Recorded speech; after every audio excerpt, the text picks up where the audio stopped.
आगे चल के ऐसा भी माहौल बनेगा। In future, there will be such atmosphere ऐसा धंधाधोरी that all kinds of business. Student said something.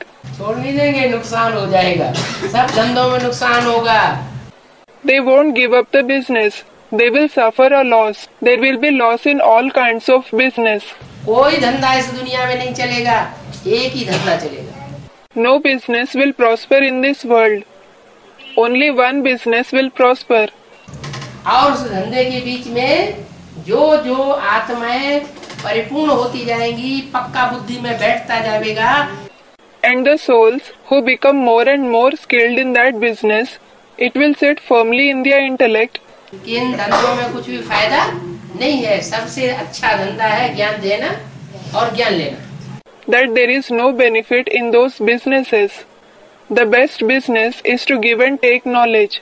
और वो भी मुख के द्वारा नहीं, And that too not through the mouth. मुख का ज्ञान का लेन देन तो आबा तक भी होता चला आया। The giving and taking of knowledge through the mouth continued even till now. कितने साल हो गए? How many years have passed? 68, 69, 68 years हो चुके। 68, 69 years have passed. अभी तक मुंह के गल्ले बजाते चले आ रहे हैं, लेकिन संसार में क्या प्रत्यक्षता हुई? We have been speaking out the knowledge through the mouth till now, but did the revelation take place in the world? नहीं। No. संसार में इस ज्ञान की 500 करोड़ के बीच में तब प्रत्यक्षता होगी जब हम मनसा के वाइब्रेशन के द्वारा चारों तरफ दुनिया में संगठित होकर के vibration फैलाएंगे। The revelation of this knowledge in the world amongst the 5 billion people will take place when we get together and spread the vibrations of the mind in all the directions in the world. और वो तब होगा जब mount Abu सब बच्चे पहुंचेंगे। And that will happen when all the children reach Mount Abu. और पहुंच करके संगठित रूप में बाबा को याद करके ऐसा बाबा की याद का वायुमंडल बनाएंगे।